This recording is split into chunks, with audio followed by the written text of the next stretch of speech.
শান্তিপুর প্রগতি coaching সেন্টারের পক্ষ থেকে জিকে দিশা ইউটিউব চ্যানেলে প্রত্যেককে স্বাগত জানাই। আজ আমরা ম্যাথের ক্লাসে মিসলেনিয়াস টাইপের কিছু ম্যাথ প্র্যাকটিস করব। ভীষণ গুরুত্বপূর্ণ কমন যোগ্য কিছু ম্যাথ নিয়েছি আজকের ক্লাসে।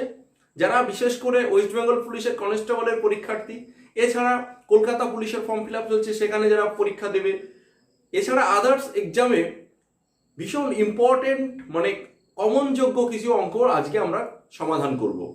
পুরো ক্লাসটি পুরো অঙ্কগুলো দেখে নাও। আশা করছি এই টাইপের অঙ্ক কিছু কমন পেয়ে যেতে পারো আগামী বিভিন্ন পরীক্ষাতে।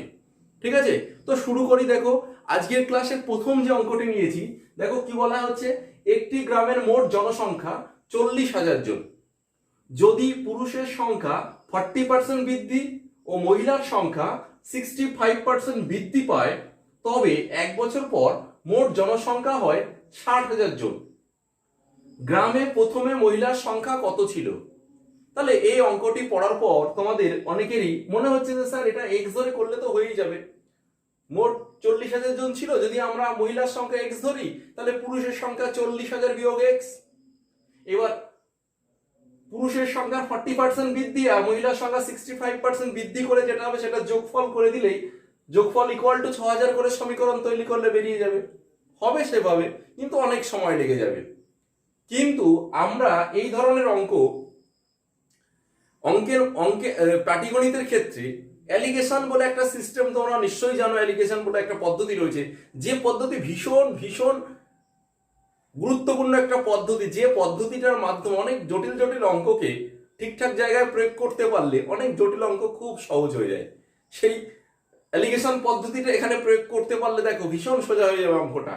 কি না, 40,000 ছিল 60,000 হয়েছে, তাহলে বেড়েছে কত? 20,000। তাহলে 40,000-এ ওভারঅল বেড়েছে 20,000। তাহলে শতকরা বেড়েছে কত? তাহলে বুঝতেই পারছো, শতকরা বৃদ্ধি পাওয়ার জন্য আমরা কি করব? 100% দিয়ে গুণ করব। 40,000-এ বেড়েছে 20,000, তাহলে এটা তো বুঝতেই পারছো, 4টে শূন্য কেটে 1/2, এটা কাটলে 50, তার মানে 50%। পুরুষের সংখ্যা মহিলার সংখ্যার বৃদ্ধি আলাদা দেওয়া আছে, কিন্তু ওভারঅল বেড়েছে 50%, মানে গড় বৃদ্ধি হয়েছে 50%। তাহলে যেখানেই আমরা যে অঙ্কের মধ্যে এরকম দেখবো যে একটা কম বৃদ্ধি একটা বেশি বৃদ্ধি আর দুটো মিশিয়ে গড় বৃদ্ধি রয়েছে, সেখানে আমরা এলিগেশন প্রয়োগ করা থেকে বিরত থাকবো না, এলিগেশন পদ্ধতি সেখানে প্রয়োগ করব এবং করলে অঙ্কটা ভীষণ ইজি হয়ে যাবে। তাহলে কিভাবে করব এটা? দেখো এখানে পুরুষের সংখ্যা মেল আর মহিলার সংখ্যাকে আমরা ফিমেল বললাম। মেল কত পার্সেন্ট বৃদ্ধি পেয়েছে? 40%। আর ফিমেল কত পার্সেন্ট বৃদ্ধি পেয়েছে? 65%। আর ওভারঅল কত পার্সেন্ট বৃদ্ধি পেয়েছিল আমরা বের করে নিয়েছি 50%। তাহলে অ্যালিগেশন ক্রস বিয়োগ টেনে দাও, এখানে হবে 15%, এখানে হবে 10%। ঠিক আছে, তাহলে রেশিও করে দাও 3:2। তাহলে 3:2 মানে এটা কত? 5। 3:2 মানে আনুপাতিক হিসাবে 3 আর 2 এর যোগফল 5। আমরা যেটাকে 5 বলছি, মানে প্রথমে যে জনসংখ্যা ছিল মোট 5 জন জনসংখ্যা যদি আমরা বলি, তার মধ্যে 3 জন ছিল পুরুষ, 2 জন ছিল মহিলা। ঠিক আছে, তাহলে এখানে এই 5 জন বলতে মোট জনসংখ্যা যেটা প্রথমে ছিল, 5-এর মান হচ্ছে এখানে কত? 40,000। তার মানে 5-এর কত গুণ? 8,000। 8,000 গুণ, বা 5-এর মান যদি 40,000 হয়, 1-এর মান কত হবে? 8,000, তাই না? 1-এর মান যদি 8,000 হয়, তাহলে দেখো মেলের সংখ্যা এটা চাইনি যদিও, তাহলে মেলের সংখ্যা হবে 3/24,000। আর ফিমেলের সংখ্যা প্রথমে কত ছিল? 2:1। 1 মানে যদি 8,000 হয়, তাহলে 2 মানে একে 8,000 দিয়ে গুণ করে দাও, তাহলে কত হবে? 16,000। ঠিক আছে, তাহলে এটা হচ্ছে আমার অ্যান্সার। ফিমেলের সংখ্যা কত ছিল জানতে চাইছে গ্রামে, প্রথমে মহিলার সংখ্যা কত ছিল না, উত্তর হচ্ছে 16,000। ঠিক আছে, অনেক ইজি ক্যালকুলেশন হলো, এক্স ধরে করলে অনেক জটিল হয়ে যাবে ক্যালকুলেশন। ঠিক আছে, সুতরাং আমরা এই ধরনের অঙ্ক পেলে যেখানে অ্যালিগেশন সিস্টেম প্রয়োগ করার জায়গা আছে সেখানে অ্যালিগেশন সিস্টেম অবশ্যই প্রয়োগ করবে, অঙ্কগুলোকে অনেকটা ইজি করে দেয়। ঠিক আছে, আজকে যে টাইপগুলো করাবো আশা করছি এই টাইপের অঙ্ক, শুরুতেই বললাম বিভিন্ন পরীক্ষায় আসতে পারে সেরকম কিছু বাছাই করা অঙ্ক নিয়েছি। পুরো ক্লাসটি দেখতে থাকো। এবার নেক্সট কোশ্চেন নাম্বার 2 কি বলা হচ্ছে, একটি ভগ্নাংশের লবকে 300% ও হরকে 500% বৃদ্ধি করলে ভগ্নাংশটি হয় 5/12। তবে প্রকৃত ভগ্নাংশটি কত বা অরিজিনাল ভগ্নাংশটা কত? দেখো লবকেও 300% বৃদ্ধি করা হয়েছে, আবার হরকেও 500% বৃদ্ধি করা হয়েছে। বৃদ্ধি করার ফলে সেই ভগ্নাংশটা 5/12 হয়েছে, মানে লব হয়েছে বৃদ্ধি পাওয়ার পর 5 আর হর হয়েছে বৃদ্ধি পাওয়ার পর 12। তাহলে অরিজিনালি বা প্রকৃত যে ভগ্নাংশটা ছিল এই 5-এর থেকে মানে লব এবং হরে দুটোই কম ছিল। তাহলে এটা আমরা একবারে উত্তর কি করে করব? দেখো এটা একবারে উত্তর করতে গেলে তুমি এইভাবে করতে পারো, 5/12 এই লব বৃদ্ধি পেয়ে 5 হয়েছে, কত পার্সেন্ট বৃদ্ধি পেয়ে? 300% বৃদ্ধি। এই 300% বৃদ্ধি মানে কিন্তু দেখো 100 ছিল হয়ে গেছে 400। 300% বৃদ্ধি মানে তো 100-তে 300 বেড়েছে, মানে 100 ছিল হয়েছে 400, মানে কত? 1/4। তাহলে এই 1/4 আর এই 500% বৃদ্ধি মানে কি 100-তে 500 বেড়েছে, মানে হয়েছে কত? 600। তার মানে 1/6, 6/1, 1 থেকে 6 হয়েছে। তাহলে এটা 5 হচ্ছে বৃদ্ধি পেয়ে এই এত 4/1 এই অনুপাতে বৃদ্ধি পেয়ে 5 হয়েছে। তাহলে বৃদ্ধি পাওয়ার আগে অর্থাৎ অরিজিনাল ভগ্নাংশটা কম ছিল, কম থাকার জন্য এই দুটো সংখ্যার মধ্যে যেটা কম বা ছোট সেটাকে আমরা ওপরে রাখবো 1 আর নিচে রাখবো 4, অর্থাৎ 5কে 1/4 দিয়ে গুণ করব। ঠিক একইভাবে 12 তো বৃদ্ধি পেয়ে 12 হয়েছে ওই 6/1 অনুপাতে বৃদ্ধি পেয়ে, তাহলে আগে অরিজিনালটা আরো কম ছিল। তাহলে এখানেও আমরা কি করব? 6/1 না দিয়ে এটাকে উল্টিয়ে ছোট সংখ্যাটাকে উপরে রাখবো, বড়টাকে নিচে রাখবো, যখন আমরা কমাতে চাইবো কোনো কিছুকে। ঠিক আছে? তাহলে এইবার আমার উত্তর কিন্তু এবার কাটাকাটি করলেই হয়ে গেল। দেখো এটা কেটে দিলে কত হবে? 2, 6 দুগুণ 12। তাহলে এখানে উপরে আসলো 5/4 আর নিচে 2/1। এটা এই 2টা তো উপরে আছে, 6 দিয়ে 12কে কেটে এখানে 2 হয়েছে। তাহলে 2/1 মানে এই ভাগের দাগের নিচে 2/1 উল্টে গেলে 1/2। তাহলে কত হচ্ছে? 5/8। এটা হচ্ছে এই কোশ্চেনটির সঠিক উত্তর। ঠিক আছে? এটাও x ধরে করতে পারো, অনেক বড় হবে, x/y ধরে করলে বড় হবে, আর এই প্রসেসে ভীষণ ফাস্ট করা যাবে। ঠিক আছে? তাহলে আমরা কোশ্চেন নাম্বার 2 শেষ করলাম। এবার কোশ্চেন নাম্বার 3 দেখবো। দেখো কোশ্চেন নাম্বার 3 কি বলা হচ্ছে? নল চৌবাচ্চার একটি অঙ্ক দেখতে পাচ্ছি। কি বলা হয়েছে? এ ও বি পাইপ দ্বারা একটি চৌবাচ্চা যথাক্রমে 24 মিনিট ও 32 মিনিটে ভর্তি হয়। দুটোই ভর্তি হওয়ার নল। দুটি পাইপ একসঙ্গে চালু করার কতক্ষণ পর বি পাইপটি বন্ধ করলে সম্পূর্ণ চৌবাচ্চাটি 18 মিনিটে ভর্তি হবে। ঠিক আছে? তাহলে বুঝতেই পারছো নল চৌবাচ্চা ভীষণই সোজা একটি অঙ্ক। এটা আমরা কিভাবে করব? সেই এলসিএম মেথড প্রয়োগ করব, ভগ্নাংশের নিয়মে করব না। তাহলে আমরা কি করব? প্রথমে 24 আর 32 এর কি করব? আমরা এলসিএম বের করব। এলসিএম কত হবে? 24 আর 32 এর এলসিএম লসাগু হবে 96। তাহলে চৌবাচ্চাটির ক্যাপাসিটি বা জল ধারণ ক্ষমতা আমরা 96 ইউনিট। ঠিক আছে? 96 ইউনিট ধরলাম। তাহলে 96 ইউনিট জল ধরে। এইবার এই 96 ইউনিট জল এমন মানে একসঙ্গে নল দুটো চালু করা হয়েছে, কিন্তু কিছুক্ষণ পর বি বন্ধ করে দেওয়া হয়েছে, তাতে চৌবাচ্চাটি ভর্তি হয়েছে কত? 18 মিনিটে। তাহলে ভালো করে ভাবো যে বি নলটা তো কিছুক্ষণ পর বন্ধ হয়ে গেছে, কিন্তু এ নলটা তো প্রথম থেকে শেষ পর্যন্ত চলেছে। ঠিক আছে? তাহলে এই এ নলটা প্রথম থেকে শেষ পর্যন্ত চলেছে আর বি নলটা কিছুক্ষণ পর বন্ধ হয়ে গেছে। এবার এ নলটা কি করে? 24 মিনিটে সে 96 লিটার জল ভর্তি করে। তাহলে প্রতি মিনিটে কত লিটার জল ভর্তি করে?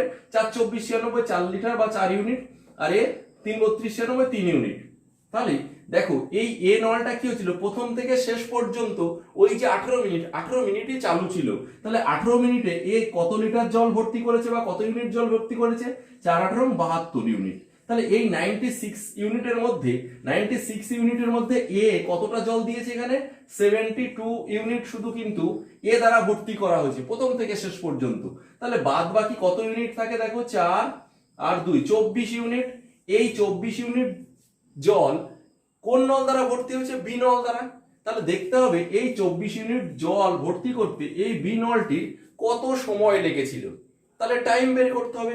এর ক্যাপাসিটি হচ্ছে প্রতি মিনিটে 3 লিটার। তাহলে 24 লিটার ভর্তি করতে বুঝতেই পারছো 3 8 24 8 মিনিট সময় লাগবে। তাহলে বি নলের টাইম লেগেছিল বা বি নল কতক্ষণ চালু ছিল? বি নল চালু ছিল সে সময়টা কত? এই বাকি যে 24 লিটার জল তাকে আমরা প্রতি মিনিটে ধরুন ওই ভর্তি ক্ষমতা দিয়ে ভাগ করব, কত? 3। বি নল দ্বারা প্রতি মিনিটে কত লিটার জল ভর্তি হয় বা কত ইউনিট? 3 ইউনিট। তাহলে 24 ইউনিট করতে 8 মিনিট সময় লেগেছিল। ঠিক আছে? তাহলে আমরা কি বুঝলাম? প্রথম থেকে বি নলটি 8 মিনিট চালু ছিল, 8 মিনিটে সে 24 লিটার জল ভর্তি করে দিয়ে বন্ধ করা হয়েছিল। অর্থাৎ এখানে জানতে চাইছে বি নলটি কতক্ষণ পর বন্ধ করা ছিল। তাহলে 8 মিনিট চালু ছিল, মানে 8 মিনিট পরেই বন্ধ করা হয়েছিল। তাহলে এটা এই কোশ্চেনটির অ্যান্সার। ঠিক আছে, ভীষণই সোজা একটি অঙ্ক। এবার আমরা নেক্সট কোশ্চেনে যাই। নেক্সট কোশ্চেন নাম্বার 4 কি আছে না দেখতে পাচ্ছি, সময় কাজ থেকে একটি অঙ্ক দেওয়া হয়েছে। খুব ভালো একটি অঙ্ক, দেখো পি কিউ ও আর একটি কাজ যথাক্রমে 10, 12 ও 15 দিনে করতে পারে। তারা একসঙ্গে কাজটি শুরু করে, কিন্তু কাজটি শেষ হওয়ার 5 দিন আগে পি কাজটি ছেড়ে চলে যায় ও পি চলে যাওয়ার 2 দিন পর কিউ কাজটি ছেড়ে চলে যায়। তবে সম্পূর্ণ কাজটি কতদিনে শেষ হয়েছিল? দেখো তিনজনে একটি কাজ একসঙ্গে শুরু করে, কিন্তু কাজটি কবে শেষ হয়েছে আমরা জানি না। যেদিন শেষ হয়েছে তার 5 দিন আগে পি কাজটি ছেড়ে চলে গেছে এবং পি চলে যাওয়ার পরও 2 দিন কিউ ছিল।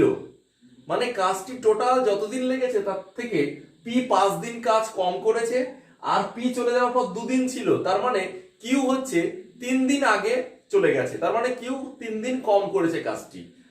আর কিন্তু কাজটি ছেড়ে যায়নি, ও শেষ পর্যন্ত কাজ করেছিল। তাহলে এইভাবে কতদিনে কাজটি শেষ হয়েছিল? ভীষণ ইম্পর্টেন্ট একটি অঙ্ক। আমরা এটা কিভাবে করব, দেখো পি কতদিনে আছে, দেখো 10, কিউ হচ্ছে 12, আর কত 15 দিনে। তাহলে আমরা কি করব, 10, 12 আর 15 দিনে এই 3টে দিনের লসাগু করব, এলসিএম। 10, 12, 15 লসাগু কত, 60। তাহলে আমরা টোটাল কাজটাকে কি ধরবো, 60 ইউনিট। এই 60 ইউনিট কাজ পি একা একা 10 দিনে করে। তাহলে পি এর ক্যাপাসিটি কত, 6 ইউনিট করে প্রতিদিন করা, প্রতিদিন 6 ইউনিট করে করে। কিউ হচ্ছে 5 12 60, 5 ইউনিট করে, আর 4 15 60, এ 4 ইউনিট করে। তাহলে কার কত ক্যাপাসিটি, কে একদিনে পি কতটা করলো, কিউ বেরিয়ে গেল। এইবার এইভাবে কাজ তো শুরু করেছে, ঠিক আছে।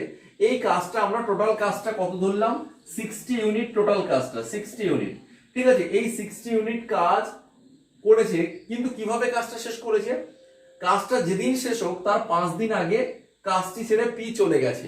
তাহলে এই 60 ইউনিটের মধ্যে পি হচ্ছে 5 দিন কাজ কম করেছে, কিন্তু যদি টোটাল যতদিনে কাজটি শেষ হয়েছে, যদি পি কাজটি ছেড়ে না যেত, যদি কাজটি ছেড়ে পি না যেত, তাহলে কি হতো, পি ওই 5 দিনে পি এর ক্যাপাসিটি প্রতিদিন 6 ইউনিট করে, তাহলে 5 গুণ 6 এই 30 ইউনিট কাজ পি কম করেছে। যদি না যেত তাহলে 30 ইউনিট কাজ আরো বেশি করতো।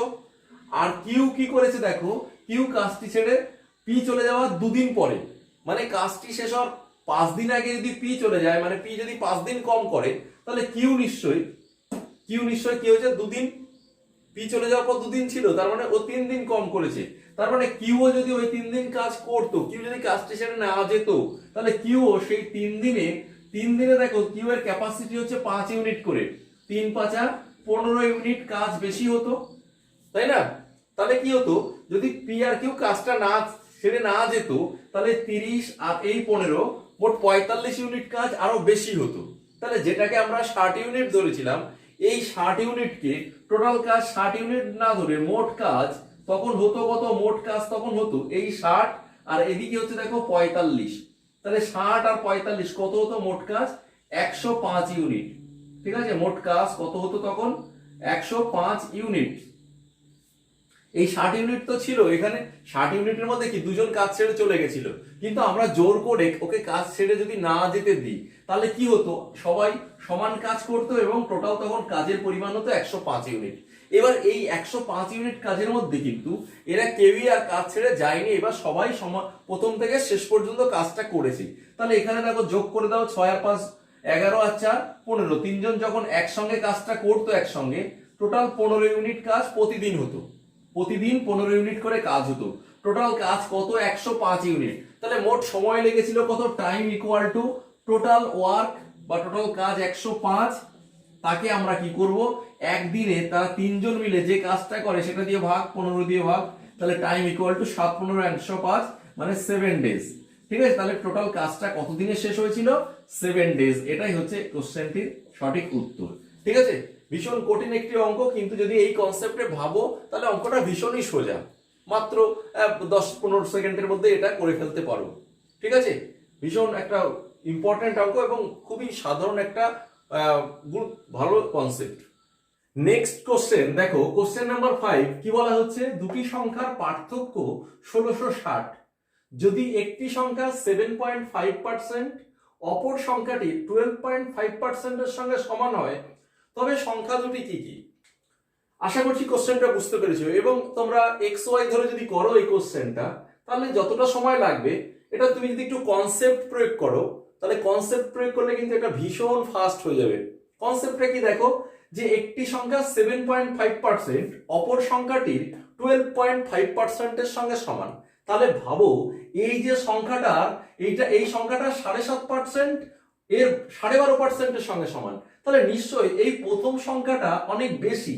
প্রথম সংখ্যাটা যত বেশি এ সেই ততটা কম আছে, এ অনেক বেশি বলেই তার 7.5%-এর সঙ্গে এ কম বলে তার 12.5%-এর মান সমান হচ্ছে। তাহলে এই সংখ্যাটা বেশি, তাহলে এদের যে রেশিও হবে, এই সংখ্যা দুটো যে রেশিও হবে, প্রথম সংখ্যাটা রেশিও হবে 12.5% ইস টু 7.5%। এই রেশিও হচ্ছে সংখ্যা দুটো, এটা প্রথম সংখ্যা আর এটা অপর সংখ্যাটি। ঠিক আছে, প্রথম সংখ্যা আর অপর সংখ্যা যেটা বলা হয়েছে দ্বিতীয় সংখ্যা, তাদের রেশিওটা এরকম হওয়া উচিত। ঠিক আছে, তাহলে কি হবে রেশিও দেখো, 25 দিয়ে কাটাকাটি যাবে, পার্সেন্ট উঠে গেল, তাহলে 5:3। তাহলে এদের ডিফারেন্স কত? এদের ডিফারেন্স হচ্ছে, দেখো ডিফারেন্স কত, 2। আমাদের হিসাবে ডিফারেন্স 2, কিন্তু এদের হিসাবে, প্রশ্নের হিসাবে কত, 1660। তাহলে 1660, তাহলে 2 এর মান যদি 1660 হয়, তাহলে 1 এর মান কত? 1 এর মান হচ্ছে 8 3 0 830, তাই না? তাহলে প্রথম সংখ্যাটি তো 5 অনুপাত, তাহলে এর মান কত হবে? এর মান দেখো গুণ, এই 830 দিয়ে গুণ করো, তাহলে 830 দিয়ে গুণ করলে কত হবে? 5 8 40, 8 0 0, 3 আর 3 5 15, 5 হাতে 1, 5 8 40 আর 1 41। তাহলে একটি সংখ্যা 4150, আর এই সংখ্যাটা কত হবে? এর 830 গুণ, তাই না? তাহলে 3 0 0, 3 3 9, 3 8 24। ঠিক আছে, তাহলে দ্বিতীয় সংখ্যা মানে অপর সংখ্যা যেটা, এটার কথা বলা হচ্ছে, এইটা হচ্ছে এই 2490, আর প্রথম সংখ্যাটা এই 7.5। এখন তুমি যদি যাচাই করতে চাও, এই 4150-এর 7.5%-এর মান বের করো, আর 2490-এর 12.5%-এর মান বের করে দেখো, অবশ্যই সমান হবে। ঠিক আছে, তাহলে সংখ্যা দুটো কি কি? এই একটা সংখ্যা প্রথম সংখ্যাটা, আর এই একটা সংখ্যা অপর সংখ্যাটা। ঠিক আছে, তাহলে আশা করছি বুঝতে পেরেছি, এবং এগুলো এক্স ওয়াই না ধরে এরকম কনসেপ্ট প্রয়োগ করতে পারলে কিন্তু ভীষণ সোজা হয়। ঠিক আছে, তাহলে এবার আমরা নেক্সট কোশ্চেন দেখে নিই। দেখো কোশ্চেন নাম্বার 6, একটি ট্রেন মিরাট থেকে 4 PM এ যাত্রা শুরু করে 5 PM এ গাজিয়াবাদে পৌঁছায়, ও অপর একটি ট্রেন গাজিয়াবাদ থেকে 4 PM এ মানে একই সময়ে যাত্রা শুরু করে 5:30 PM এ মিরাট পৌঁছায়। ট্রেন দুটি পরস্পরের মধ্যে সাক্ষাৎ হবে কটার সময়, বা ট্রেন দুটি পরস্পরকে অতিক্রম করবে কটার সময়? তো এই জাতীয় অঙ্ক এখন খুব ইম্পর্টেন্ট, লাস্ট ইয়ারগুলোতে এই টাইপের অঙ্ক আসতে দেখা গেছে। ঠিক আছে, তো দেখো এই রকম অঙ্ক যদি আমরা কিভাবে সবচেয়ে শর্টকাট ট্রিক্সে কিভাবে করব, কি বলা হয়েছে, মিরাট থেকে একটা ট্রেন এরকম গাজিয়াবাদের দিকে যাচ্ছে, মিরাট থেকে গাজিয়াবাদ, এটা 4 PM এ ছেড়েছে, ও 4 PM এ ছেড়েছে। তো মিরাট থেকে যে গাজিয়াবাদে যাচ্ছিল, সে 4 PM এ ছেড়ে 5 PM এ গাজিয়াবাদে পৌঁছিয়েছে, মানে সময় লেগেছে কত? 1 ঘন্টা। ঠিক আছে, তাহলে প্রথম ট্রেনটা যেটা মিরাট থেকে গাজিয়াবাদে যাচ্ছিল, তার সময় লেগেছে 1 ঘন্টা। ঠিক আছে, আর আরেকটা ট্রেন কি ওই একই সময়ে মানে 4 PM এ এখান থেকে ছেড়ে গাজিয়াবাদ থেকে মিরাটে পৌঁছিয়েছে 5:30টায়। দেখো 4টে থেকে 5:30, মানে টাইম লেগেছে কত? 1.5 ঘন্টা। তাহলে এই ট্রেন দুটোর যে টাইম বা সময় লেগেছিল, সেই সময়ের যদি আমরা রেশিও করি, তাহলে 1 ঘন্টা আর 1.5 ঘন্টা, 1.5 ঘন্টা মানে কি 3/2 ঘন্টা, 3/2। ঠিক আছে, তাহলে একটা ট্রেনের লেগেছিল 1 ঘন্টা, যেটা মিরাট থেকে গাজিয়াবাদে যাচ্ছিল, আর যেটা গাজিয়াবাদ থেকে মিরাটে আসছিল, তার সময় লেগেছে 1.5 ঘন্টা, মানে 3/2 ঘন্টা। ঠিক আছে, ট্রেন দুটোর মধ্যে একটা সময় সাক্ষাৎ হবে, এরকম জায়গায় গিয়ে একটা সময় সাক্ষাৎ হবে। ঠিক আছে, তো এইবার কটার সময় সাক্ষাৎ হবে, বা সেই টাইমটা আমাকে বের করতে হবে। তো দেখো এই মিরাট থেকে গাজিয়াবাদ যে ডিস্টেন্সটা এখানে দেওয়া নেই, যে ডিস্টেন্সটা হবে, সেই ডিস্টেন্সটা, এর যে একটা স্পিড থাকবে, এরও একটা স্পিড থাকবে, দুজনের যে রিলেটিভ স্পিড, মানে এর স্পিড আর ওর স্পিডের যোগফলটাই হচ্ছে রিলেটিভ স্পিড, বিপরীত দিক থেকে আসছে যেহেতু। তাহলে সেই রিলেটিভ স্পিড দিয়ে এই ডিস্টেন্সটা অতিক্রম করতে যে সময় লাগবে, সেই তত সময় পরেই কিন্তু ট্রেন দুটির মধ্যে সাক্ষাৎ হবে, বা ট্রেন দুটি পরস্পরকে অতিক্রম করবে। ঠিক আছে, তাহলে আমরা এখন দেখবো যে এই দুজনের রিলেটিভ স্পিড কত, এবং এইখানকার ডিস্টেন্সটা আমরা এক্স ধরে করি, অনেক অঙ্কে এক্স ধরে করি, কিন্তু এটা এক্স ধরার থেকে এক্স না ধরে দেখো অন্য একটা মেথড রয়েছে যে প্রসেসে করলে এলসিএম মেথড যেটাকে বলা হয়, সেই প্রসেসে করলে কিন্তু ভীষণ ফাস্ট হয়ে যাবে। কি করব দেখো, তাদের টাইমের অনুপাত হচ্ছে 1:3:2। ঠিক আছে, এই টাইম দুটোর আমরা এই মিরাট থেকে গাজিয়াবাদের ডিস্টেন্সটা এক্স না ধরে আমরা ডিস্টেন্সটা কি ধরবো, ডিস্টেন্সটা ধরবো এই 1 আর 3-2 এর লসাগু। 1 আর 3-2 এর লসাগু কত, এলসিএম কত, এলসিএম দেখো এই 1 উপরে গুলো এলসিএম হয় মানে 3, তাহলে আমরা ডিস্টেন্সটা এই 3 কিমি বা 3 ইউনিট যাই হলো সেটা ধরলাম 3 কিমি। ঠিক আছে, এবার দেখো এই 3 কিমি যেতে এই ট্রেনটার কত সময় লেগেছিল, 1 ঘন্টা। তাহলে 3 কিমি যেতে এর লেগেছিল 1 ঘন্টা, তার মানে এইখান থেকে মিরাট থেকে গাজিয়াবাদগামী ট্রেনটির গতিবেগ কত ছিল, এই 3 কিমি 1 ঘন্টায় গেছে, যেহেতু আমরা এই ডিস্টেন্সটাকে 3 ধরে নিয়েছি, তাহলে এটা 3 কিমি পার আওয়ার, 3 কিমি পার আওয়ার এর গতিবেগ। আর যেটা ওই দিক থেকে এইদিকে আসছিল অর্থাৎ গাজিয়াবাদ থেকে মিরাটে আসছিল, এই ডিস্টেন্সটা সে 1.5 ঘন্টায় কভার করেছে। 1.5 ঘন্টায় কত কিলোমিটার কভার করেছে, এই ডিস্টেন্সটাকে তো আমরা 3 ধরেছি না, তাহলে 1.5 ঘন্টায় 3 কিলোমিটার কভার করেছে। তাহলে স্পিড গতিবেগ কত ছিল, 2 কিমি পার আওয়ার, 2 কিমি পার আওয়ার। এই ডিস্টেন্সটা হচ্ছে 3 কিমি। ঠিক আছে, ডিস্টেন্সটা 3 কিমি, যদি 1.5 ঘন্টায় 3 কিমি আসে তাহলে 1 ঘন্টায় কত, 2 কিমি, মুখে মুখে হয়ে যায়। সুতরাং রিলেটিভ স্পিড কি হবে, এই ট্রেন দুটোর রিলেটিভ স্পিড রিলেটেড কত হবে, রিলেটিভ স্পিড হবে 3 + 2 অর্থাৎ 5 কিমি পার আওয়ার। 5 কিমি পার আওয়ার হচ্ছে রিলেটিভ স্পিড। ঠিক আছে, তাহলে এই রিলেটিভ স্পিড দিয়ে ডিস্টেন্স হচ্ছে 3 কিলোমিটার, এটা কভার করতে যে সময় লাগবে সেই সময় পরেই তাদের মধ্যে, এই 4টের পরে সেই সময় পরে তাদের মধ্যে সাক্ষাৎ হবে। তাহলে এবার আমরা টাইম বের করব। টাইম ইকুয়াল টু কি হয়, ডিস্টেন্স বাই স্পিড, অর্থাৎ 3/5, কাটাকাটি যায় না, তাহলে 3/5 আওয়ার, 3/5 আওয়ার লাগবে, অর্থাৎ 4টের পরে 3/5 আওয়ার পর তাদের মধ্যে সাক্ষাৎ হবে। এবার 3/5 আওয়ার মানে কত, 3/5 গুণ এটাকে আমরা 60 দিয়ে মিনিটে করে নিই, মিনিট, তার মানে কত হবে, এটা কাটলে 5 × 60, 3 × 36 মিনিট। তাহলে তাদের মধ্যে 4টের পরে কখন সাক্ষাৎ হবে, 4টের পরে 36 মিনিট পরে, তার মানে সাক্ষাতের ফাইনালি কটার সময় সাক্ষাৎ হবে, সাক্ষাৎ হবে 4টে বেজে আর এই 36 মিনিট পর, অর্থাৎ 4:36 PM এ তাদের মধ্যে সাক্ষাৎ হবে। এটাই কোশ্চেনটির সঠিক উত্তর।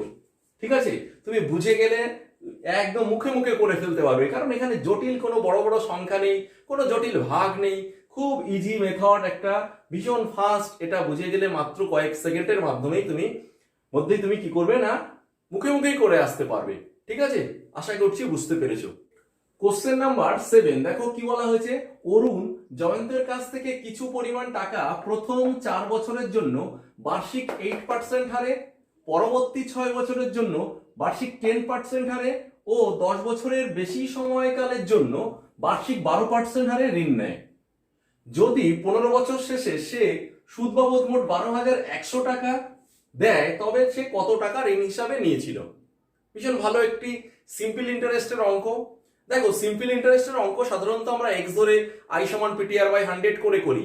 সেই প্রসেস না করে যদি আমরা আসলটাকে 100, এই জাতীয় অঙ্কের ক্ষেত্রে 100 ধরে ঐকিক নিয়মের সাহায্য নিয়ে করি, অনেক ইজিলি, অনেক তাড়াতাড়ি হয়ে যায়। দেখো এই অঙ্কটা আমরা করছি, সূত্রের কোনো হেল্প নেব না, সূত্র ছাড়াই করব।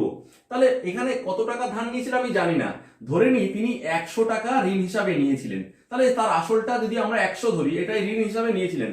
ঠিক আছে, এটা কিন্তু আমরা ধরে নিলাম ঋণ হিসাবে সে কত নিয়েছিল না, 100 টাকা ঋণ হিসাবে নিয়েছিল। যদি 100 টাকা ঋণ নেয়, তাহলে এই 100 টাকায়, এই 100 টাকার জন্য প্রথম 4 বছরে তাকে কত সুদ দিতে হবে, 4 বছরের জন্য বছরে 8% হারে 4 × 8 = 32 টাকা। এই 100 টাকার জন্য 4 বছরের জন্য 8% হারে কত হবে না, 8% হারে 32 টাকা হবে সুদ। এই 32 টাকাটা সুদ হবে, তাই না। এইবার এই 100 টাকার জন্য পরবর্তী 4 বছরের পরে পরবর্তী 6 বছরের জন্য কত পার্সেন্ট, 10% হারে। তাহলে পরবর্তী 6 বছরের জন্য 10% হারে কত টাকা সুদ হবে, 6 × 10 = 60 টাকা সুদ হবে।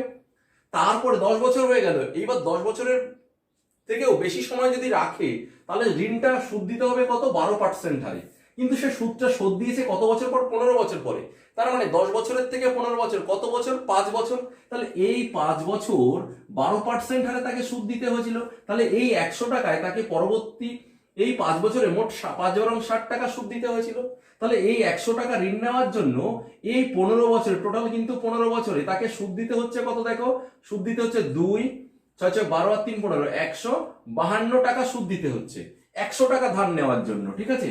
কিন্তু প্রশ্নে কি বলেছে না 12,160 টাকা সুদ দিয়েছে, তাহলে আমরা যেটাকে 152 বলছি প্রশ্নে সেটা বলা হয়েছে 12,160 টাকা।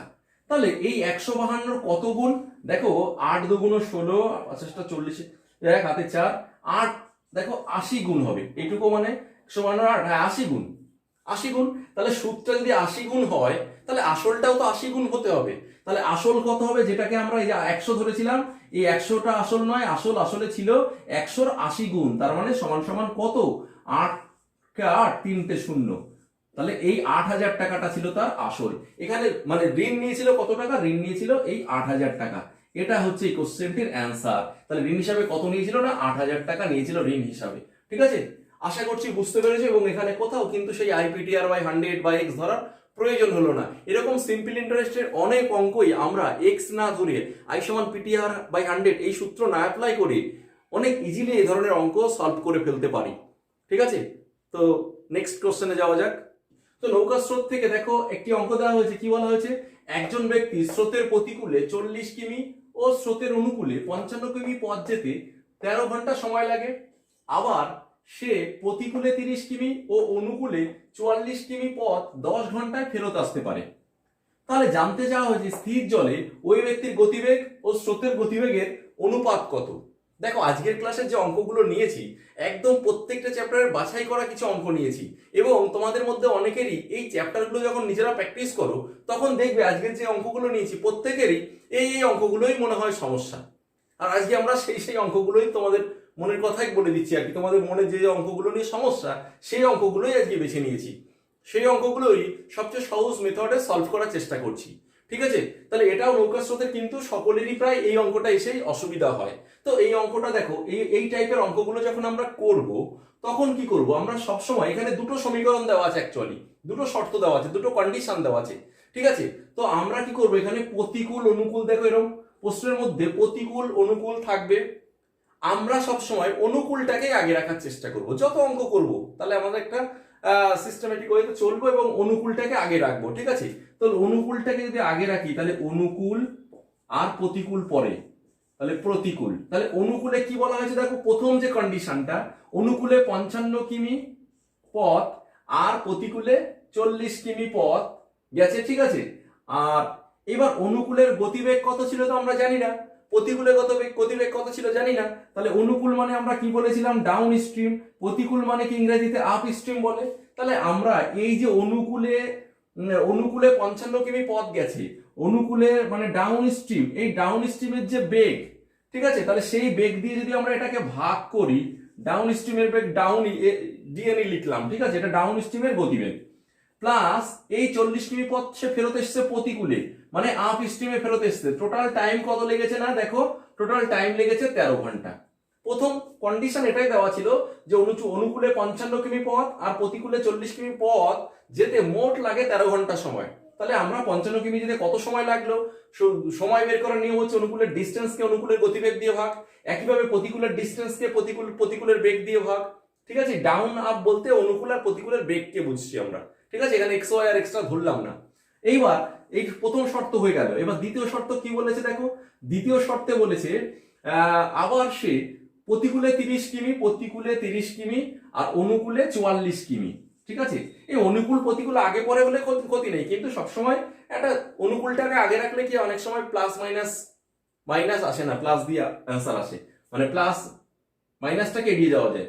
তো অনুকূলে 44 কিমি, তাহলে ডাউন স্ট্রিমের গতিবেগ কত ছিল, ডাউন স্ট্রিমের গতিবেগ দিয়ে ভাগ করলাম 44 কিমিকে, আর প্রতিকূলে 30 কিমি ফেরত এসেছে, তাহলে প্রতিকূলে 30 কিমি, এই দুটো টাইম মোট কত সময় লেগেছে ফেরত আসতে দেখো 10 ঘন্টা, তাহলে এটা ইকুয়াল টু 10 ঘন্টা, ঠিক আছে।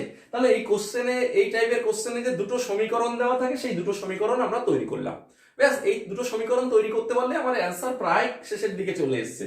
দেখো এইবার এখান থেকে আমরা ডাউন স্ট্রিমের বেগ আর আপ স্ট্রিমের বেগ কি করে বের করব।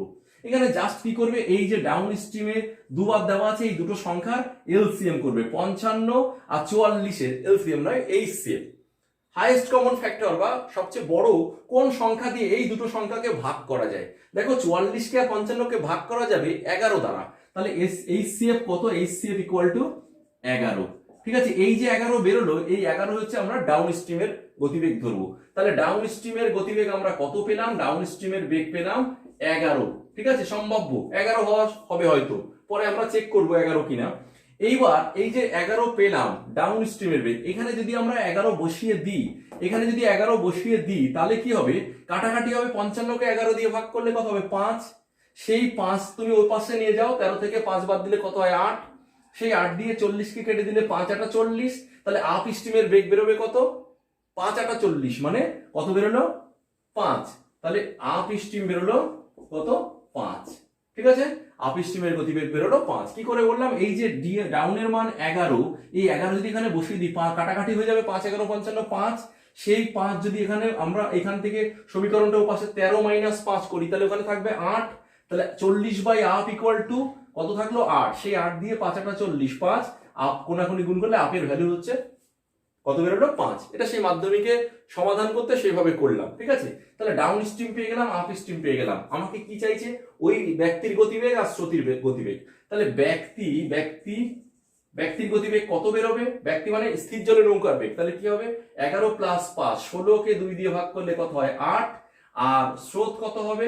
স্রোত দেখো, স্রোত বের করতে হলে কি করতে হয়? ডাউন থেকে আপ স্ট্রিম মাইনাস করে 2 দিয়ে ভাগ করতে হয়। তাহলে 11 থেকে 5 বাদ দিলে হয় 6, 6 কে 2 দিয়ে ভাগ করলে হয় 3।